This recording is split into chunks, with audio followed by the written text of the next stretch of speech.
45 वर्षांच्या महिला स्त्रीरोग विशेषज्ञ यांच्या केबिनबाहेर असणाऱ्या हॉलमध्ये बसून त्यांचा नंबर येण्याची वाट पाहत बसल्या होत्या. त्यांचा रंग सावळा, अंगाने थोड्याशा जाड आणि त्यांनी जुने कपडे घातले होते. हॉलमध्ये इतर महिलांची गर्दी होती. खूपशा महिला गरोदर होत्या आणि त्या महिलेपेक्षा वयाने लहान होत्या. त्यांच्यासोबत घरातील कोणी ना कोणी होते, पण ही महिला एकटीच हॉस्पिटलमध्ये आली होती. तिला खूप विचित्र वाटत होते, कारण ती विचार करत होती की इथे आलेल्या स्त्रियांमध्ये मीच एकटी अशी स्त्री आहे जिचे वय जास्त आहे. तिला भीती वाटत होती की आपल्याला इथे कोणी ओळखीचे भेटणार तर नाही ना, आणि समजा एखाद्या ओळखीच्या व्यक्तीने मला पाहिलं तर काय होईल. ह्या विचाराने ती खाली मान घालून बसली होती. ती आतल्या आत कुढत होती. तिच्या चेहऱ्यावर ती खूप चिंतेत आहे हे स्पष्ट दिसत होते. अखेर 1 तास प्रतीक्षा केल्यानंतर त्या महिलेचा नंबर आला. ती आपल्या खुर्चीतून उठली आणि जड अंतःकरणाने डॉक्टरच्या केबिनमध्ये गेली. डॉक्टरांनी तिच्याकडे पाहिले आणि बसायला सांगितले. डॉक्टर म्हणाले, बोला आंटी. आंटी हा शब्द ऐकून तिला आपलेपणाची जाणीव झाली आणि लाज पण वाटली.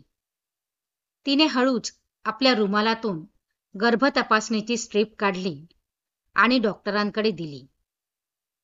स्ट्रीपमध्ये 2 उभ्या लाल रेषा दिसत होत्या, म्हणजे रिझल्ट पॉझिटिव्ह दाखवत होता. डॉक्टरांनी स्ट्रीप पाहून विचारले, किती महिने झाले आहेत? ती महिला म्हणाली, जवळजवळ 3-3.5 महिने मासिक पाळी आलेली नाही. 2 दिवसांपूर्वी तपासले तर हे आले. नाव सांगा. पेनाचे टोक कागदावर ठेवत डॉक्टर म्हणाल्या. ती महिला हळू आवाजात म्हणाली, माधुरी. डॉक्टरांनी चिठ्ठीवर नाव लिहून नर्सला म्हणाल्या, यांचे ब्लड प्रेशर आणि ऑक्सिजन लेव्हल चेक करा. हो बोलून नर्सने त्या महिलेला बेडवर झोपवले आणि ब्लड प्रेशर, ऑक्सिजन लेव्हल आणि हार्टबीट तपासले. हार्टबीट रेट जास्त आले तरी ऑक्सिजन लेव्हल आणि ब्लड प्रेशर सामान्य होते. यानंतर डॉक्टरांनी चिठ्ठीवर पेन चालवत म्हणाल्या, आंटी, तुम्ही सोनोग्राफी आणि रक्त तपासणी करून घ्या. महिला संकोचून म्हणाली, मॅडम, त्याची काही गरज नाही. बाळ तर मला नकोच आहे. डॉक्टरांनी विचारले, मला सांगू शकाल का, हे बाळ तुम्हाला का नको आहे? ती महिला म्हणाली, आधीच मला 6 मुली आणि 1 मुलगा आहे. आता आणखी 1 बाळ नाही ठेवू शकत. डॉक्टर बोलल्या, तुम्ही एक काम करा, पुन्हा जाऊन बेडवर झोपा. महिलेच्या चेहऱ्यावर भीतीचे भाव होते.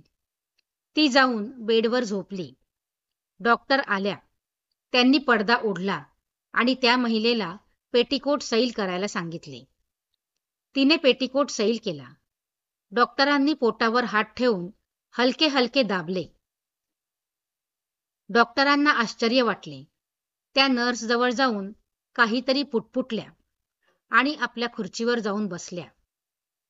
नर्सने प्रेग्नन्सी स्ट्रीप घेतली आणि त्या महिलेच्या हातात देत म्हणाली, तिथे टॉयलेट आहे, तिकडे जाऊन हे तपासून या.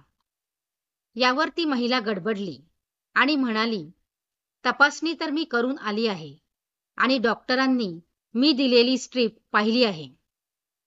नर्स म्हणाली, ठीक आहे, तुम्ही मॅडमसोबत बोलून घ्या. ती डॉक्टरांकडे गेली आणि म्हणाली, मॅडम, तपासणी तर मी आधीच केली आहे. यावर डॉक्टर म्हणाल्या, ते ठीक आहे, पण तुम्ही पुन्हा तपासणी करून घ्या आणि सोनोग्राफी पण करा. त्यानंतरच काहीतरी होऊ शकेल. महिला हात जोडत म्हणाली, मॅडम, मला काही गोळ्या लिहून द्या, ज्यामुळे हे निघून जाईल. जास्त तपासण्या करायला लावू नका. मला हे मूल ठेवायचं नाही. डॉक्टरांना त्या बाईचे बोलणे विचित्र वाटू लागले आणि शंका येऊ लागल्या. त्या म्हणाल्या, तुम्ही ह्या कागदावर तुमचा फोन नंबर द्या आणि उद्या या. मी तुम्हाला गोळ्या लिहून देते. उद्या येऊन गोळ्या घेऊन जाऊ ह्या विचारात तिने तिचे नाव, घरचा पत्ता आणि फोन नंबर कागदावर लिहिला आणि ती निघून गेली.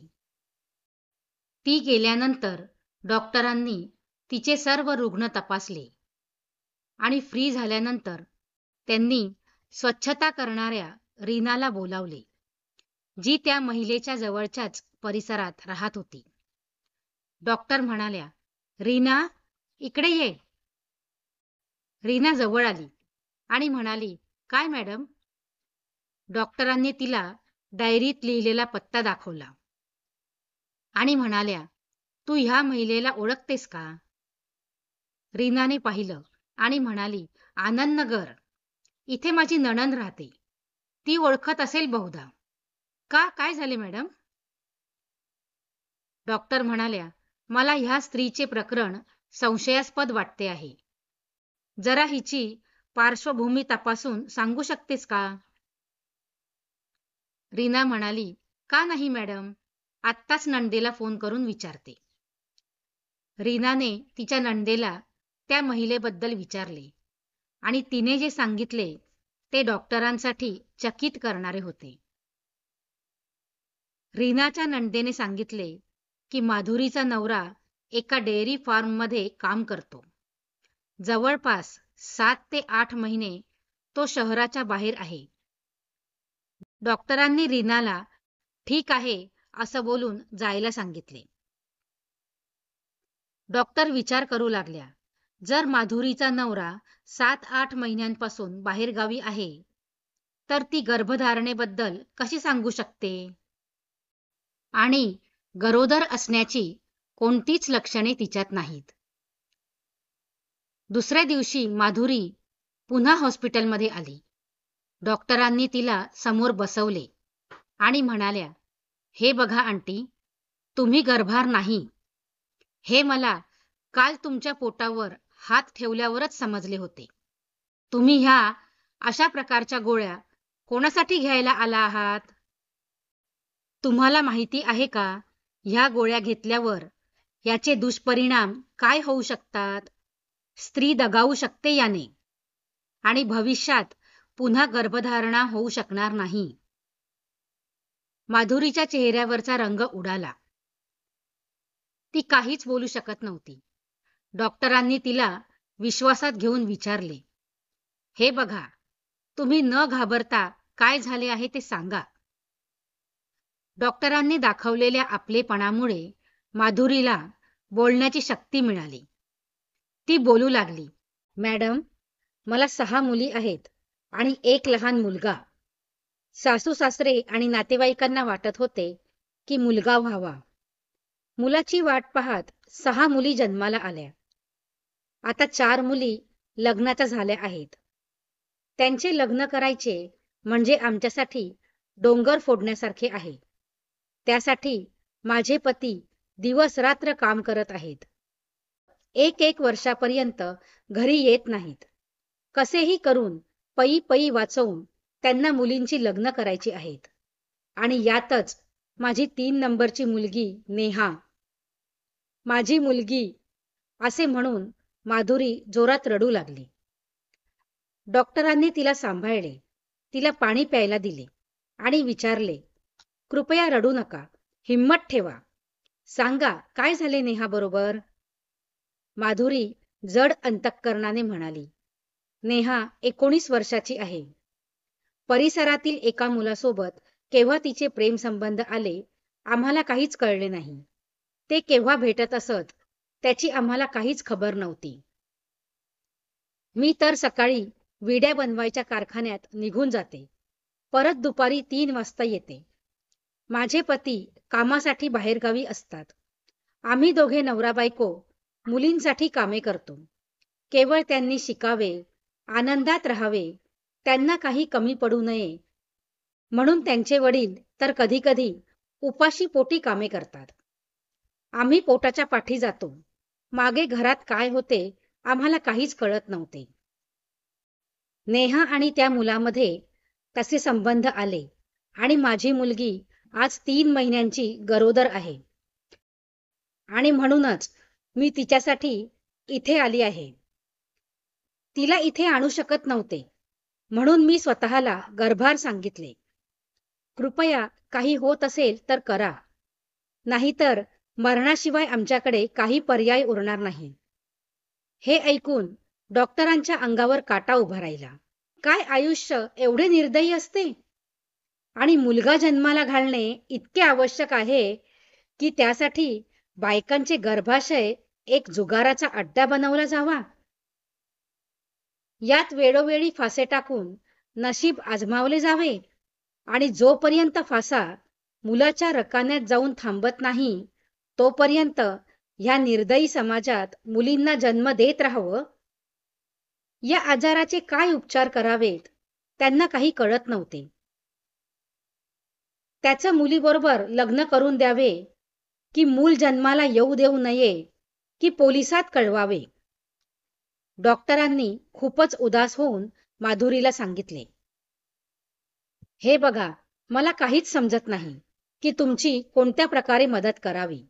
मुले ज्यांच्यासाठी आईवडील नीट श्वास सुद्धा घेणे सोडतात, तीच मुले थोड्याशा मस्तीसाठी आईवडिलांना अशा वळणावर आणून सोडतात की जिथे ना जगण्याचे कारण असते ना मरण्यापासून थांबण्याचे. माझी तुम्हाला पूर्ण सहानुभूती आहे, म्हणून मी तुम्हाला स्पष्ट शब्दात सांगते की हा पूर्ण गर्भपाताचा प्रकार आहे. जे कारण आहे ते न्याय्य नाही. त्याचबरोबर गर्भपात करणे हा कायद्याने गुन्हा आहे. पर्यायी मार्ग म्हणून गोळ्या घेतल्या तर त्या घातक होऊ शकतात, जेव्हा की आम्ही रुग्णाला पाहिले देखील नाही. तुम्ही एकदा मुलीला माझ्याकडे घेऊन या. मी माझ्या ओळखीच्या पोलीस अधिकाऱ्याला बोलावून घेते. तुम्ही आयुष्यात एवढ्या हिमतीने लढत आहात, तर मी आशा ठेवते तुम्ही पुढेही हिम्मत ठेवाल. माधुरीने डॉक्टरांना हात जोडले आणि ती काहीही न बोलता निघून गेली. आणि त्यानंतर पुन्हा कधीच ती हॉस्पिटलमध्ये परत आली नाही. डॉक्टर तिची कितीतरी आठवडे वाट पाहत राहिल्या, पण ती आली नाही. कळले नाही की पुढे कुठे गेली आणि काय झाले, कसे तिने ते प्रकरण सांभाळले असेल. पण काही दिवसांनी बातमी आली की रुग्णालयाच्या बाहेर नवजात बाळ लावारिस अवस्थेत सापडले. मित्रांनो, आपण 21व्या शतकात आहोत, पण तरी देखील माणसाची मुलगाच जन्माला यावा ही विचार प्रवृत्ती बदललेली नाही. केवळ मुलगा जन्माला यावा, घराण्याला वंश मिळावा म्हणून मुलाची वाट पाहत मुली जन्माला घालणे कितपत योग्य आहे? पण जी स्त्री मूल जन्माला घालते तिच्या शरीराकडे कोणाचे लक्ष नसते. तिच्याही काही भावना असतील याच्याकडे मात्र सोयीस्कर दुर्लक्ष केले जाते. अरे, स्त्री काही मुले जन्माला घालणारी मशीन नाही, हे लक्षात घ्या. आणि राहिला प्रश्न मुलींचा, तर कथेतल्या नेहाप्रमाणे आपल्या मुलीने वागू नये असे जर वाटत असेल तर प्रत्येक आईचे आपल्या मुलीकडे लक्ष असायलाच पाहिजे. आपल्या मुलांसाठी वेळ काढलाच पाहिजे. वयात येणाऱ्या बदलाविषयी मुलींशी मैत्रीच्या नात्याने बोलणे, समजावून सांगणे खूप महत्त्वाचे असते. त्यांचे हे सर्व बदल त्यांना मित्र बनून समजावून सांगायला पाहिजे. या वयात होणारे शारीरिक आकर्षण हे नैसर्गिक असते, त्यामुळे भिन्नलिंगी आकर्षण ही सामान्य बाब असते हे समजावून सांगावे. जर पालकांनी आपल्या मुलांशी मनमोकळी चर्चा केली, मित्र बनून त्यांना समजून घेतले, तर ते कधीही चुकीच्या मार्गाने जाणार नाहीत. मित्रांनो, तुम्हाला माझी ही कथा आवडली असेल तर व्हिडिओला लाईक नक्की करा आणि चॅनलला सबस्क्राईब करायला विसरू नका. धन्यवाद.